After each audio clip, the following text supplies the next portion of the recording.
Hello बच्चों, NEET where chemistry में आप लोगों का बहुत बहुत स्वागत है। तो बहुत ही बढ़िया टॉपिक है, मेल्टिंग पॉइंट के ऊपर है। कुछ एलिमेंट है, कुछ कंपाउंड है, इनके बारे में हम लोग डिस्कस करने वाले हैं कि किसका मेल्टिंग पॉइंट ज़्यादा होगा।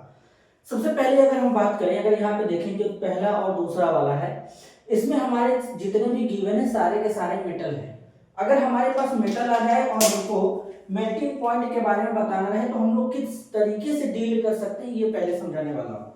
तो मेल्टिंग पॉइंट बेसिकली हमारा मेटेलिक फोर्स पे डिपेंड करेगा, ध्यान से समझिएगा। मेल्टिंग पॉइंट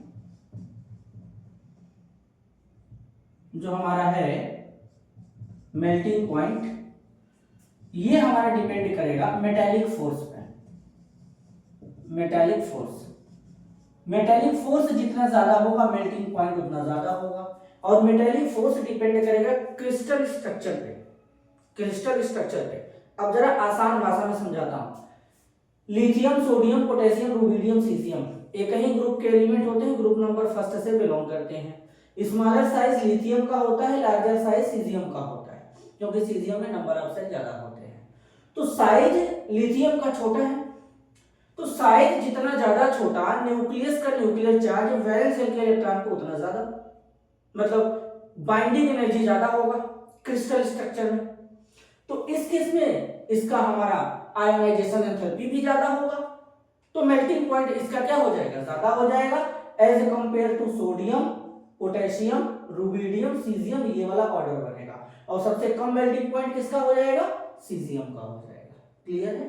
तो एक एक कॉन्सेप्ट को समझेंगे हम लोग। अब दूसरा बात, beryllium, calcium, strontium, barium, magnesium group number second के एलिमेंट है बच्चों ये।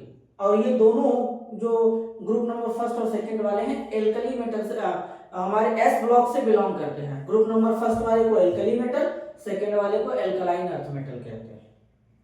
तो इसमें बेरिलियम का साइज स्मॉलर होता है, तो सेम कॉन्सेप्ट जो लिथियम में अप्लाई हुआ तो वही यहाँ पे अप्लाई हो जाएगा, और यहाँ पे ऑर्डर आपका ये बन करके आ जाएगा। और कुछ कुछ चीजें होती हैं जो याद करने पड़ती हैं इनऑर्गेनिक केमिस्ट्री में, और बिना याद किए कुछ होने वाला नहीं है, तो कुछ कुछ चीजें याद करनी पड़ेंगी। अब इधर कंपाउंड आ गए, चलिए हम समझते हैं। अगर कभी हमारे पास आयनिक कंपाउंड हो, आयनिक कंपाउंड हो और कोवैलेंट कंपाउंड हो, तो आयनिक में क्या होता है, इलेक्ट्रॉनों का ट्रांसफर होता है। कोवैलेंट में क्या होता है, इलेक्ट्रॉनों का शेयरिंग होता है। तो आयनिक कंपाउंड का मेल्टिंग पॉइंट ऑलवेज क्या होगा, ग्रेटर होगा देन कोवैलेंट कंपाउंड। क्यों?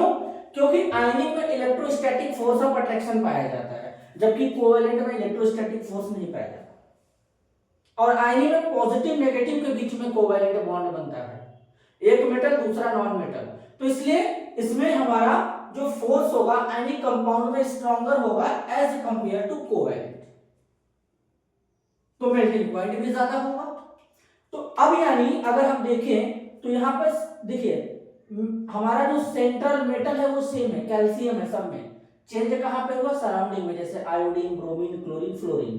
तो अब इसमें आयोडीन का साइज लार्ज होता है, साइज लार्ज होगा अगर एनायन का, तो फजांस रूल के अकॉर्डिंग पोलराइजेशन ज्यादा होगा, तो कहीं ना कहीं कोवैलेंट कैरेक्टर बढ़ेगा। तो कोवैलेंट कैरेक्टर बढ़ा तो मतलब मेल्टिंग पॉइंट घट जाएगा। तो सबसे ज्यादा मेल्टिंग पॉइंट किसका होगा, CaF2 का। देन ये ऑर्डर हमारा बन के निकल जाएगा। बात समझ में आया?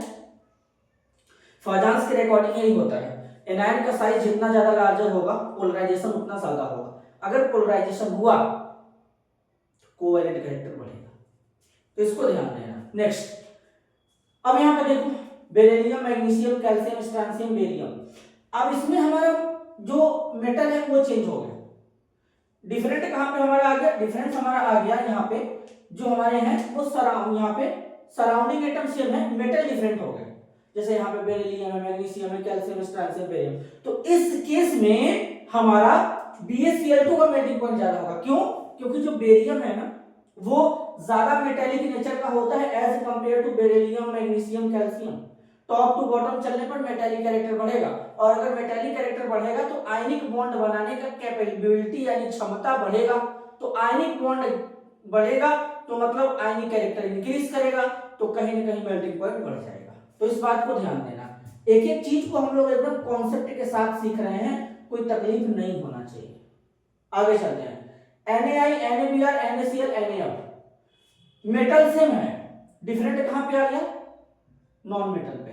तो मतलब आयोडाइड आयन का साइज बड़ा तो फाजांस के अकॉर्डिंग पोलराइजेशन ज्यादा, और अगर पोलराइजेशन ज्यादा तो कोवैलेंट नेचर ज्यादा, तो मतलब आयनिक नेचर कहां पे बढ़ा? इसमें बढ़ा। सबसे ज्यादा NaF, तो इसका मेल्टिंग पॉइंट भी ज्यादा। बात समझ में आया? तो ये इनके मेल्टिंग पॉइंट का इंक्रीजिंग ऑर्डर है। इसी तरीके से देखो NaCl का ज्यादा हो जाएगा यहाँ पे, इस तरीके से। क्लियर है? अब यहाँ देखो इसमें AlCl3 ये तो कोवैलेंट नेचर का होता है, लास्ट में आ जाएगा। सोडियम क्लोराइड ज्यादा मेटालिक होगा, sodium as compare to magnesium, तो ये ऑर्डर बनेगा। एक तुम लोगों के लिए मान लो कल को हम ले लें AlCl3 और AlF3, इनमें मेल्टिंग पॉइंट किसका ज्यादा होगा?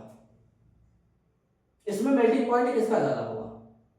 तो देखो यहां पर क्या है, AlCl3 कैसा होता है? कोवैलेंट, ये आयनिक होता है, तो मेल्टिंग पॉइंट किसका ज्यादा? ऑब्वियसली AlF3 का मेल्टिंग पॉइंट ज्यादा होगा एज कंपेयर टू AlCl3। बात समझ में आया? तो इस तरीके से मेल्टिंग पॉइंट के कॉन्सेप्ट को हम लोग डील कर सकते हैं आसान तरीके से और समझ सकते हैं, और ये सीरीज चलता रहेगा जब तक कि इनऑर्गेनिक के मैक्सिमम टॉपिक कवर ना हो जाए। क्लियर है? तो आज के लिए बस इतना ही, मिलते हैं अगले वीडियो में, तब तक के लिए धन्यवाद, नमस्कार।